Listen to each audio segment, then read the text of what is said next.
Thank you so much. ഇന്നിവിടെ എത്തിച്ചേർന്ന എല്ലാ മാധ്യമ സുഹൃത്തുക്കൾക്കും and all the other guests, thank you ഇവിടെ വന്നതിന്.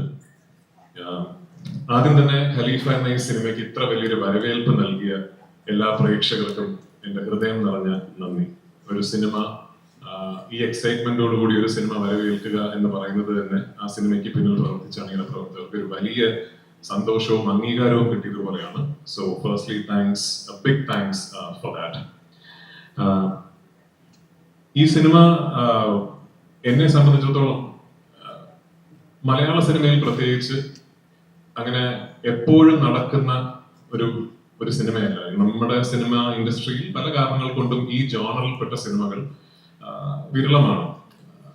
അത്തരം സിനിമകളുടെ ഒരു വലിയ ആരാധകനാണ് ഞാൻ ഏതു തരം എന്ന് പറഞ്ഞാൽ ഈ സിനിമ കൺസീവ് ചെയ്യപ്പെടുന്ന ദിവസം മുതൽ ഇതിന്റെ റിലീസ് വരെ ഈ സിനിമയുടെ ടീം ഒരു കാര്യത്തിൽ വളരെ ക്ലിയർ ആയിരുന്നു. ഞങ്ങൾ എന്താണ് അറ്റംപ്റ്റ് ചെയ്യുന്നത് എന്നുള്ളത്. ഇതൊരു ഹൈ കോൺസെപ്റ്റ് സിനിമയോ അല്ലെങ്കിൽ നിങ്ങൾ ഇതുവരെ കേട്ടിട്ടില്ലാത്ത നിങ്ങളെ ഞെട്ടിക്കുന്ന ഒരു കഥ പറയുന്ന സിനിമയോ ഒന്നുമല്ല. നിങ്ങൾ കുറച്ചു മുമ്പ് കണ്ട ആ വീഡിയോയിലുള്ള തിയേറ്ററിൽ കാണുന്ന ആ എക്സ്പീരിയൻസ്, അത്തരം ഒരു മെയിൻ സ്ട്രീം കമേഴ്ഷ്യൽ സിനിമ കുടുംബസമേതം കണ്ട് ആസ്വദിക്കുന്ന ഒരു എക്സ്പീരിയൻസ് സമ്മാനിക്കാൻ ശ്രമിക്കുന്ന ഒരു സിനിമയാണ്. അപ്പൊ ഇന്ന് ഈ സിനിമ റിലീസായി ഈ നേരം വരെ അത്തരം ഒരു എക്സ്പീരിയൻസ് തിയേറ്ററിൽ പോയി കണ്ട് ആസ്വദിച്ച് ആ സന്തോഷം ഞങ്ങളെ അറിയിച്ച ആയിരക്കണക്കിന് ആൾക്കാരുണ്ട്. അവർക്ക് ഒരുപാട് നന്ദി. സിനിമ കണ്ടില്ലാത്തവർ തീർച്ചയായിട്ടും ഈ ഓണക്കാലത്ത് കുടുംബസമേതം തിയേറ്ററിൽ പോയി സിനിമ കാണണമെന്നും ഞാൻ വിനീതപൂർവ്വം അഭ്യർത്ഥിക്കുന്നു. വൈശാഖ്, ജിനു ഇവർ രണ്ടുപേരും പറഞ്ഞതുപോലെ എല്ലാ സിനിമകളെ പോലെയും ഇതും ഒരു വലിയ ഡ്രീമാണ്. പക്ഷെ ഈ സിനിമയുടെ പിറകിൽ ഈ സിനിമ മാത്രമായിരുന്നില്ല സ്വപ്നം. ഈ സിനിമയുടെ ആദ്യ കഥ ജിനു എന്നോട് ഷെയർ ചെയ്യുന്ന ദിവസം മുതൽ ഇതിൽ മാമ്പറയ്ക്കൽ അഹമ്മദ് അലി എന്ന് പറയുന്ന ഒരു കഥാപാത്രവും ആ കഥാപാത്രത്തിന്റെ ലെഗസിയുമാണ് ഈ സിനിമയുടെ ഒരു ഫൗണ്ടേഷൻ എന്നോട് പറഞ്ഞിരുന്നത്. 2022 തിരക്കഥ എഴുതിയപ്പോൾ അത് കുറച്ചുകൂടെ വിപുലമായി ഇതിന്റെ തിരക്കഥയിൽ ജിനു എഴുതിയിട്ടുമുണ്ടായിരുന്നു. അങ്ങനെയാണ് വൈശാഖ് പറഞ്ഞ പോലെ ഇത് ലാലേട്ടൻ ചെയ്താൽ ആ കഥാപാത്രത്തിന് ഭയങ്കരമായ ഒരു ഫൗണ്ടേഷൻ അല്ലെങ്കിൽ ഒരു ബോഡി ഉണ്ടാകും എന്ന് നമ്മൾ കരുതുന്നതും ലാലേട്ടനെ ഞങ്ങൾ അതിനുവേണ്ടി സമീപിക്കുന്നതും. അദ്ദേഹം അതിന് യെസ് പറഞ്ഞു എന്നുള്ളത് തന്നെ ഞങ്ങൾക്ക് ആക്ച്വലി ഈ സിനിമയിൽ വന്നൊരു വലിയ കോൺഫിഡൻസ് ആയിരുന്നു. ആൻഡ് സോ താങ്ക് യു ചേട്ടാ, thank you so much for being who you are and being part of this film. ഈ സിനിമ കണ്ടവർക്ക്, ഇതിനോടകം കണ്ടവർക്ക് അറിയാം, ഇത് ഈ സിനിമയിലെ കഥയും കഥാപാത്രങ്ങളും നിലനിൽക്കുന്ന ഒരു പശ്ചാത്തലം.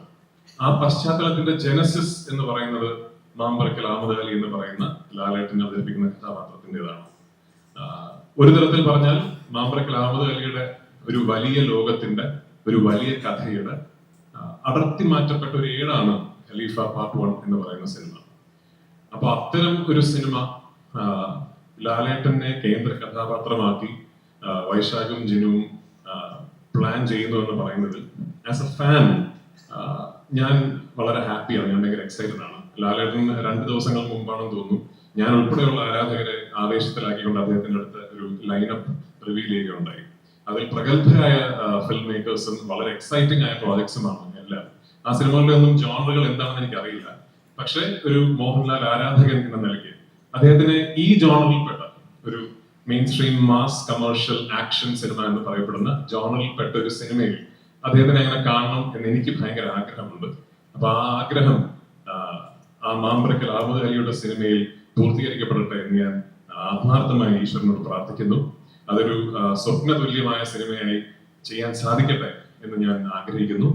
വൺസ് അഗെയിൻ ഇന്നിവിടെ എത്തിച്ചേർന്ന എല്ലാവർക്കും ഞാൻ നന്ദി പറയുന്നു. ആൻഡ് എനിക്ക് എടുത്തു പറയേണ്ട ഒരു കാര്യം ഈ സിനിമയുടെ ടീമിനെ കുറിച്ചാണ്. Starting with Jinu. ഞാൻ ജിനുവിനെ കുറിച്ച് തിരക്കഥാകൃത്തായിട്ടാണോ നിർമ്മാതാവായിട്ടാണോ സംസാരിക്കുന്ന ഒരു കൺഫ്യൂഷൻ ഇരിക്കുന്നത്. കാരണം ഐ ബിലീവ് ജിനു ഒരു തിരക്കഥാകൃത്തായിട്ടും ഒരു നിർമ്മാതാവായിട്ടും ഈക്വലി ഫ്ലറിഷ് ചെയ്ത ഒരു പ്രോജക്റ്റ് ആണ് ഖലീഫ.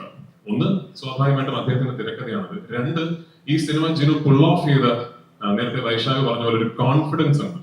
അത് ശരിക്കും എന്നെ അത്ഭുതപ്പെടുത്തിയ ഒന്നാണ്. കാരണം ഇത് ഒന്നാമത് ഒരു വലിയ സിനിമയാണ്, രണ്ടാമത് വലിയ ചലഞ്ചസ് ഇടയിൽ ഫേസ് ചെയ്യേണ്ടി വന്ന ഒരു സിനിമയാണ്.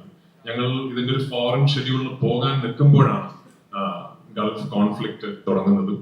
ആ സമയത്തൊക്കെ എങ്ങനെ ലാസ്റ്റ് മിനിറ്റ് പ്ലാൻസ് ചേഞ്ച് ചെയ്ത് അത് കൃത്യമായി അതിനെ ഒട്ടും കൺട്രോൾ പോകാതെ ഈ പ്രോജക്റ്റിനെ കൊണ്ടു നടന്നു എന്ന് പറയുന്നത് ശരിക്കൊരു master class in film production ആയിരുന്നു. So hats off to Jinu for that. Jinu മാത്രമല്ല, ജിനുവിനോടൊപ്പം കൂടെ നിന്ന് ഈ സിനിമയ്ക്ക് വേണ്ട എല്ലാ സപ്പോർട്ടും ചെയ്തു തന്ന ഞങ്ങളുടെ കോ പ്രൊഡ്യൂസേഴ്സ് ഉണ്ട്, Sooraj, Sijo, Sreelal, to all of you. ഈ സിനിമ ഇന്ന് ഈ ഒരു സ്കെയിലിൽ, ഈ ഒരു രൂപത്തിൽ എത്തിപ്പെട്ടതിൽ നിങ്ങളുടെ വലിയ കോൺട്രിബ്യൂഷൻ ഉണ്ട്. And I sincerely thank all of you for that. Vysakh 15 വർഷങ്ങൾക്ക് മുമ്പാണ്, 15ആണെന്ന് തോന്നുന്നു, വൈശാഖിന്റെ ആദ്യ സിനിമയായ പോക്കിരി രാജയിൽ വൈശാഖ് ആദ്യത്തെ ഷോട്ട് എടുക്കുന്നത്. ഇൻഡിപെൻഡന്റ് ഡയറക്ടോറിയൽ കരിയറിലെ ഫസ്റ്റ് ഷോട്ട് എന്ന് പറയുന്നത് എന്റെ ക്ലോസപ്പ് ആണ്. 15 വർഷങ്ങൾ വേണ്ടി വന്നു അതിനുശേഷം ഞങ്ങൾക്ക് ഒരുമിച്ചൊരു സിനിമ ചെയ്യാൻ. I M truly happy. അതിനുശേഷം ആദ്യ സിനിമയിൽ നിന്ന് ഇന്ന് ഖലീഫയിൽ എത്തി നിൽക്കുമ്പോൾ മലയാള സിനിമയ്ക്ക് ഒരുപാട് വലിയ കമേഴ്ഷ്യൽ ബ്ലോക്ക് ബസ്റ്ററുകൾ സമ്മാനിച്ച് 100 കോടി എന്നൊക്കെ പറയുന്ന തുകകൾ നമുക്ക് പരിചിതമാക്കി തന്ന സംവിധായകനാണ് വൈശാഖ്. അപ്പൊ ആ വൈശാഖിന്റെ കൂടെ വീണ്ടും കൊളാബറേറ്റ് ചെയ്യാൻ സാധിച്ചു എന്ന് പറയുന്നതിൽ I am proud of him and I am really really happy. Once again, it's a very very happy day for us and very very exciting day for us. കാരണം ഇത് ഖലീഫ പാർട്ട് 1 എന്ന സിനിമയുടെ യാത്രയുടെ ഒരു തരത്തിലുള്ള പര്യവസാനം മാത്രമല്ല, ഇത് മറ്റൊരു യാത്രയുടെ തുടക്കം കൂടിയാണ്. അപ്പോൾ ആ എക്സൈറ്റ്മെന്റ് ഷെയർ ചെയ്യാൻ എല്ലാ സന്തോഷത്തോടു കൂടിയും അഭിമാനത്തോടു കൂടിയും I'd like to welcome the one and only Mambarakal Ahmed Ali Laletan on the stage. Please.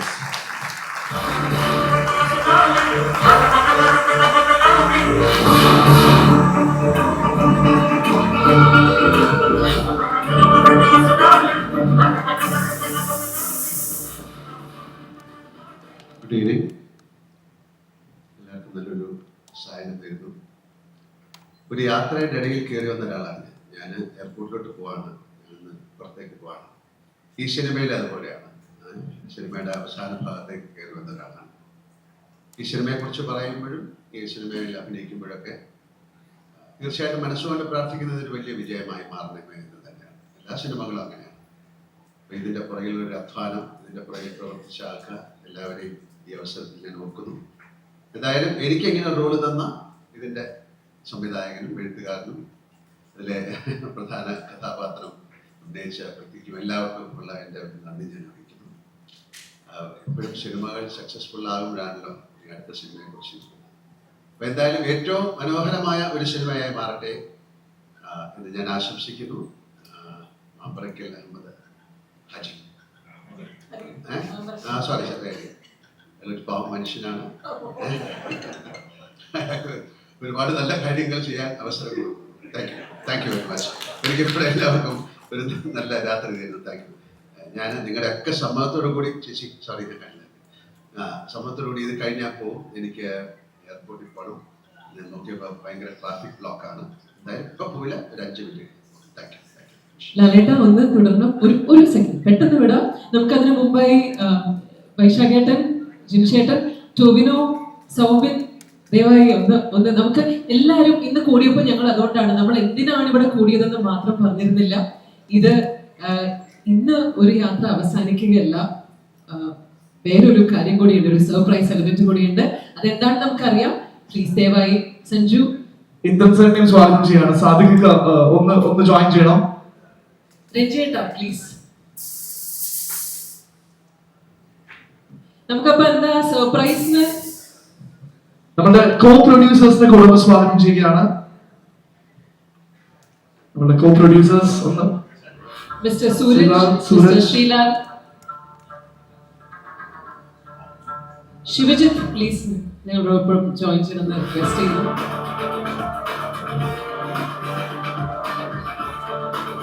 ഇത് എനിക്ക് തോന്നുന്നു മലയാള സിനിമയുടെ ചരിത്രത്തിൽ ആദ്യമായിട്ടായിരിക്കും ഒരു സിനിമ റിലീസ് ആവുന്ന ആ ഒരു ദിവസം തന്നെ എൻറ്റയർ ക്രൂ ഒരുമിച്ച് ഒത്തുകൂടുന്നത്. അതിന്റെ പിന്നിൽ ആക്ച്വൽ റീസൺ എന്താണ് എന്നുള്ള ചോദ്യത്തിനുള്ള ഉത്തരമാണ് നമ്മൾ ഇപ്പോൾ കൊണ്ടുവരുന്നത്. ഇതൊരു സീക്രട്ട് ആണെന്ന് ചോദിച്ചാൽ പലർക്കും ഇപ്പോ ചെറുതായിട്ടൊക്കെ അറിയുന്ന ഒരു സീക്രട്ട് ആണ്.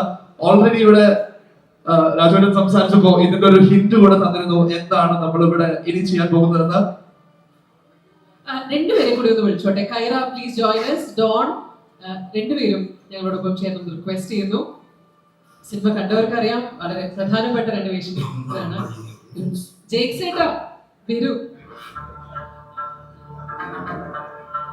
ഈ സിനിമയിൽ നമ്മൾ വളരെ ആവേശത്തോടെ കണ്ട ഒരുപാട് സീൻസിൽ ജേക്സ് ഏട്ടന്റെ വിരലടയാളം ഉണ്ടായിരുന്നു. ആ ഗ്ലിംസ് വന്ന ഡേ മുതലുള്ള മേജർ ആന്റിസിപ്പേഷന്റെ റീസൺ കൂടെയാണ് വരുന്ന ഗൂസ് ബംസിന്റെ ക്രിയേറ്റർ. ഈ ഓണക്കാലം മുഴുവൻ ജേക്സ് ഏട്ടന്റെയാണ്, അത് വേറൊരു കാര്യം. So I think they are all set. ഇനി ഇന്ന് നമ്മൾ എല്ലാവരും ഇവിടെ ഒത്തുകൂടിയതിന്റെ റീസൺ എന്താണ് എന്ന് നമ്മൾ എല്ലാവരും അറിയുന്ന ആ ഒരു നിമിഷത്തിലേക്കാണ് നമ്മൾ പോകുന്നത്. ഈ ഓണം നമ്മളെല്ലാവരും ആഘോഷിക്കുന്നത് ഖലീഫയാണെങ്കിൽ ഇന്ന് we are going to reveal something for you. ലാലേട്ടാ ബസർ സെറ്റ് ആണ്. ലാലേട്ടൻ ഒന്ന് സെന്ററിലേക്ക് വന്ന് ആ ബസർ ഒന്ന് പ്രസ് ചെയ്ത് കഴിഞ്ഞാൽ എന്താണ് സീക്രട്ട് റിവീലിംഗ് എന്ന് നമുക്ക് എല്ലാവർക്കും കാണിച്ചു കൊടുക്കാം. പക്ഷെ നിങ്ങളുടെ ഒരു നല്ല കൈയടിയും ഒച്ചയും ബഹളം വേണം, നമുക്കൊന്ന് ആഘോഷമാക്കി മാറ്റണം.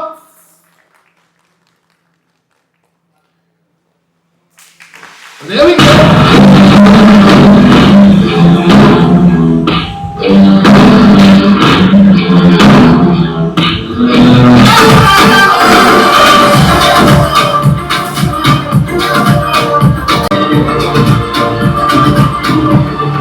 There goes Khalifa 2, the legacy. ഇതിന്റെ ലോഞ്ചിന് വേണ്ടിയിട്ടാണ് നമ്മൾ എല്ലാവരും ഇവിടെ എത്തിയത്. ആദ്യ ഭാഗമാണ് ഇത് നമ്മൾ എല്ലാവരും തിയേറ്ററിൽ ആഘോഷിച്ചെങ്കിൽ ഇനി കാത്തിരിപ്പ്, മലയാള സിനിമ ആഘോഷിക്കുന്ന സ്നേഹിക്കുന്ന എല്ലാവരുടെയും കാത്തിരിപ്പ് പാർട്ട് 2-ന് വേണ്ടിയിട്ടാണ്. സോ ഒരു എന്താണ് ആന്റിസിപ്പേഷന്റെ കഥ എന്ന് ഞങ്ങൾക്കൊന്ന് അറിയണം. എന്തൊക്കെയാണ് നമ്മൾ എക്സ്പെക്ട് ചെയ്യാൻ പോകുന്നത്, എന്താണ് പ്ലാൻ എന്ന് അറിയണം. ഒരു 2 വാക്ക് എല്ലാവരോടും അബൌട്ട് ഖലീഫ 2 ദ ലെഗസി. ഒരു പിടിയില്ല, സത്യം പറഞ്ഞാണ്, എനിക്കറിയില്ല എന്തൊക്കെയോ പരിപാടികളാണ്. എന്തൊക്കെയോ പരിപാടി ഇത് കേൾക്കുമ്പോ തന്നെ ഞങ്ങൾക്ക് എല്ലാവർക്കും പ്രതീക്ഷയാണ്. അപ്പോ എനിക്ക് തോന്നുന്നു ഈ പരിപാടികൾ കറക്റ്റ് ആയിട്ട് നമുക്ക് ചോദിക്കാൻ പറ്റുന്ന കുറച്ച് പേരോട് ഉണ്ട്. പക്ഷെ എനിക്ക് രാജോനോട് ചോദിച്ചു നോക്കാം. രാജോട് എന്തായിരിക്കും അല്ല എന്നാലും ആദ്യം ഒരു 2 വാക്ക് എല്ലാവരോടും. നമ്മളിവിടെ ലോഞ്ച് ഒക്കെ ചെയ്തില്ലേ നമ്മുടെ 2 ദ ലെഗസി ഖലീഫ. ഞാൻ നേരത്തെ പറഞ്ഞ പോലെ മാമ്പറക്കൽ അഹമ്മദ് അലിയുടെ ഒരു ലെഗസിയെ കുറിച്ച് ഈ സിനിമ കണ്ട ആൾക്കാർക്ക് ഒരു സൂചന കിട്ടിയിട്ടുണ്ടാവും എന്ന് വിശ്വസിക്കുന്നു. ആ ലെഗസിയുടെ പിന്നിൽ ഒരു വലിയ കഥയുണ്ട്. 1970s and 80s അയാൾ കെട്ടിപ്പടുത്ത ഒരു സാമ്രാജ്യത്തിന്റെയും അയാൾ ഫേസ് ചെയ്ത ഒരു വലിയ ഒരു വാറിന്റെയും ഒരു കഥയുണ്ട്. ആ കഥ ബ്രീഫായിട്ട് ജിനു വൈശാഖിനോട് എന്നോട് പറഞ്ഞിട്ടുണ്ട്. ആ കഥയുടെ എക്സൈറ്റ്മെന്റിൽ തന്നെയാണ് ഞങ്ങൾ ഇങ്ങനെ ഒരു കഥാപാത്രത്തിനെ പാർട്ട് 1-ൽ ഇൻട്രൊഡ്യൂസ് ചെയ്ത് ആങ്കർ ചെയ്യണം എന്ന് തീരുമാനിക്കുന്നതും അതിന്റെ ഇതായി ലാലേട്ടനെ പോയി കാണുന്നതും. അപ്പൊ തീർച്ചയായിട്ടും ഞാൻ നേരത്തെ പറഞ്ഞ പോലെ അത്തരം ഒരു വലിയ സ്കെയിലുള്ള ഒരു മാസ് ആക്ഷൻ കമേഴ്ഷ്യൽ സിനിമയിൽ ലാലേട്ടനെ കാണാനുള്ള ഒരു എക്സൈറ്റ്മെന്റ്, ഒരു ആരാധന നൽകി എനിക്കുണ്ട്. സോ തീർച്ചയായിട്ടും ആ സിനിമ ഞങ്ങൾ സ്വപ്നം കാണുന്നത് പോലെ സംഭവിക്കട്ടെ എന്ന് പ്രാർത്ഥിക്കുന്നു. അത് എന്നാണെങ്കിലും അത് സംഭവിക്കുമ്പോൾ തീർച്ചയായിട്ടും ഫസ്റ്റ് ഡേ ഫസ്റ്റ് ഷോ ആ സിനിമ കാണാൻ പ്രേക്ഷകർക്കിടയിൽ ഞാനും ഉണ്ടാവും, ആ സിനിമയിലും ഞാനും ഉണ്ടാവും. Thank you so much. ഇത് കേൾക്കുന്നതിനാണ് ഞങ്ങൾ എല്ലാവരും ആഗ്രഹിച്ചിരുന്നത്. ഫസ്റ്റ് ഡേ ഫസ്റ്റ് ഷോയ്ക്ക് മാത്രമല്ല ആ സിനിമയിലും ഉണ്ടാവും. And this is all about an anticipation. Again Vysakh movie വീണ്ടും മലയാള സിനിമ ആഘോഷിക്കുന്നവർക്ക് ഒരു വലിയ ആഘോഷം കൊണ്ടുവരുന്നതായിരിക്കും. ഇനി എല്ലാവർക്കും കാത്തിരിപ്പാണ്. പക്ഷെ നമ്മളിവിടെ ലോഞ്ച് ഒക്കെ ചെയ്തപ്പോൾ ഒരു ഫോട്ടോ എടുക്കണ്ടേ, നാളെ പോകാൻ തിരക്കേണ്ടത്. അപ്പൊ എല്ലാവരും ഒന്ന് ഒരുമിച്ച് നിന്ന് let's take a picture, let's make a beautiful memory out of this.